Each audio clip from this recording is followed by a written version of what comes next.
we talked about today was the head away. This for me set off all of the things in place because you couldn't get your body in the right place to be able to control. Because a lot of the times you were continuously feeding your head towards her. Even when you would kind of post the head, then when you move your hips away, you'd actually move the head further towards her.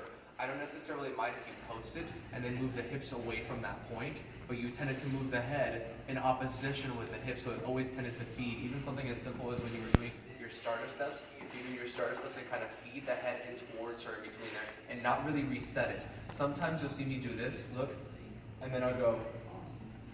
So in the redirection, it's that opposing idea again. Kind of like when a five band happens, you're welcome to do this, but when the six happens, you better start taking the head away to continue to the next piece.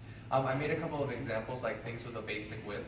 You tended to kind of use this and step forward with that. Keep the head, and it helped you kind of create a little bit more stability in between the anchor because you kept the energy moving that direction.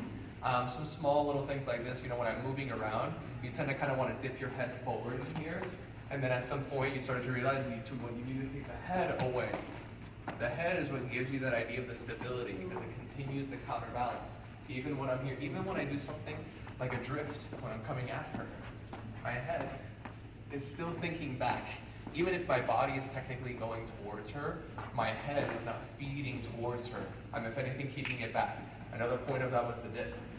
So we have 1, 2, 3, and 4. And look right here, you saw I caught her on my right side. So now she's like kind of strapped to my body, and I'm not having to catch like free weight dropping. I just rotate my body, it's already attached to my center. So from right here, it actually feels like there's a lot of control right there. I oppose the head. I don't mind if you want to like lean. You see how I'm leaning from the hip, but keeping the head back. I'm not feeding the neck towards her.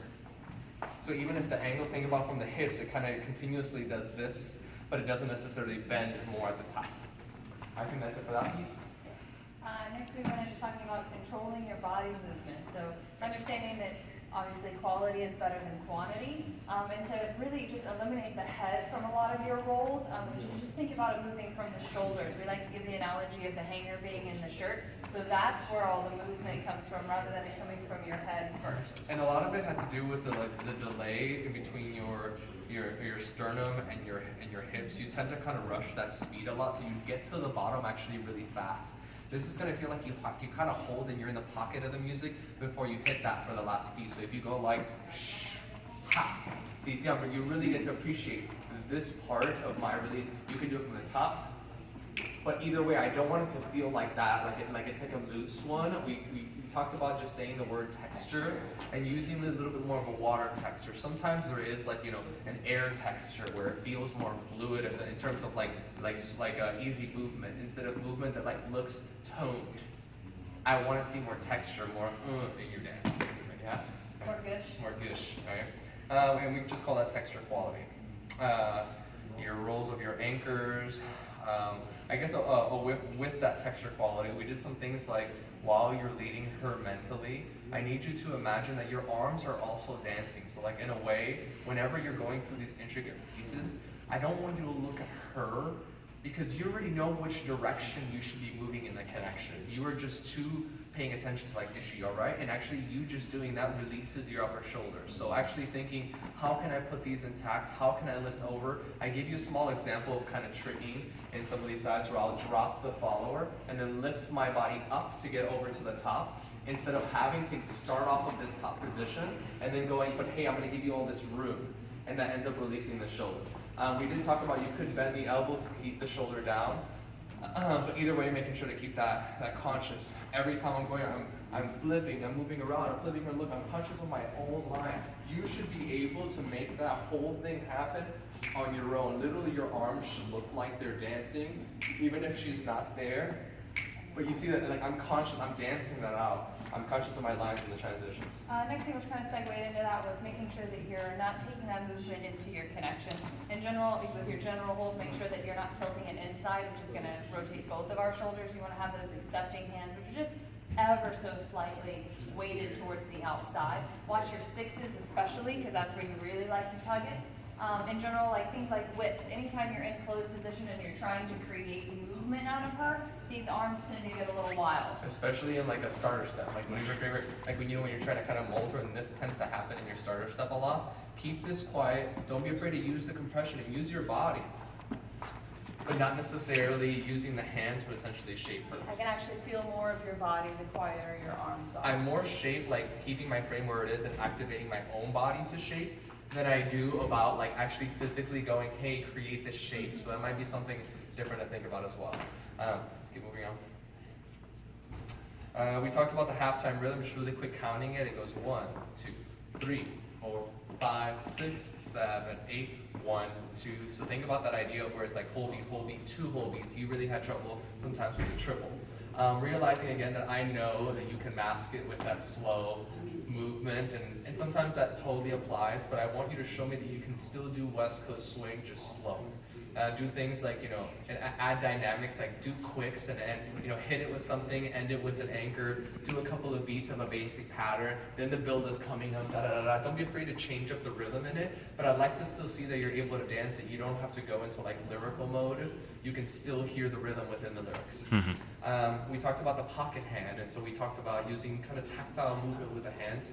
Now you made up your own, which is the whole point of this, but essentially the definition of it is to supplement the lead that you were already going to do with your other hand. And sometimes that ends up creating new leads, which is the next section of it. We did things where we walked around a little bit. And for a base, we did the judo turn. That's a really easy one to be able to move up the other hand, slide the other hands. Easy things that I can do offering my hands. Pulling my hands and dropping the hands and asking for the hands and dropping the transition. Which one? Which one? Oh yeah. Something as simple as like if I'm gonna do a free spin with this hand, I'll pick up this hand and pop her off at the other side. I didn't really need to do that, but just so my hand didn't have to be parked there, I did something with it to make that happen. But I love that. For me, that's like Jakub level shit. Like that's cool. Just easy stuff like that it keeps you involved. Just remember, with tactile leading makes you look like you're more involved in the partnership instead of like trying to look good with your free hand, if that makes sense. So I love how it promotes the partnership. Kyle's very tactile. There was some other things. Footwork. Oh yeah, footwork, I did forget. Okay, yeah, so we talked about like the shapes of footwork. So you kind of knew the modes, but I don't think you separated the modes in a way where even if you just think of one at a time, by the time you finish the last one, it's about time to go into the next one. So doing things like using more footwork in base of like changing the shapes of your feet, doing things like that. So these are like fun footwork kind of things, but they're changing the shape a lot of your feet. I'd like to see things, it still looks busy in the feet, so I'd like to see also some dynamics in terms of open and close. So like doing the close and doing the open, or doing the open and then switching to an open line so the shape changes from the straight to the angle right away. Doing things like the elevation changes. That was another one. I like that you ended up kind of lifting it for one of them. When I did it, I brought it back. I don't really, sometimes you like to kick your feet and like you picked it up before you did something like that. Awesome. But again, the idea is to change the shape of it a little bit more. Don't forget the over-rotated whip to the Enkuke step. Use your shoulder to over-rotate that whip. We talked a little bit about those transitions, keeping the Achilles in the back, connecting the heel. Then going inside part of the foot. Don't let that happen. And pop, all change. I think that might be it. Can you show the lines? Oh, dimension. Yeah. Okay, thank you so much. Okay, so the dimensions was there's only 4 positions.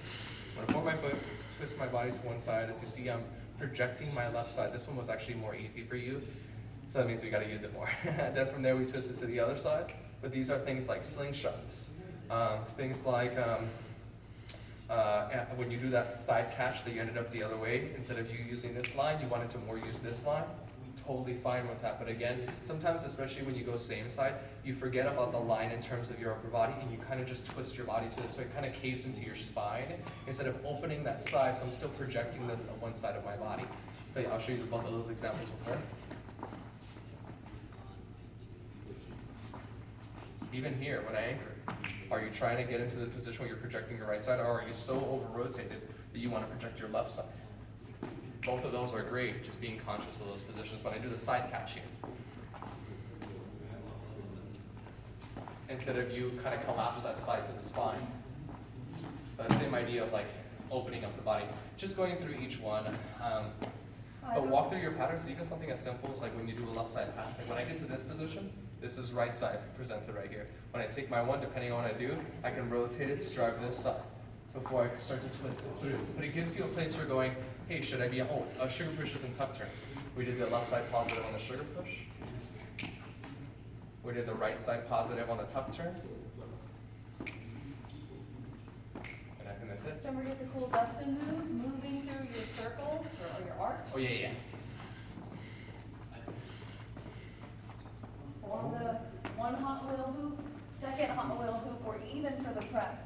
And then we can exit however you want. We also did this cool wraparound move that we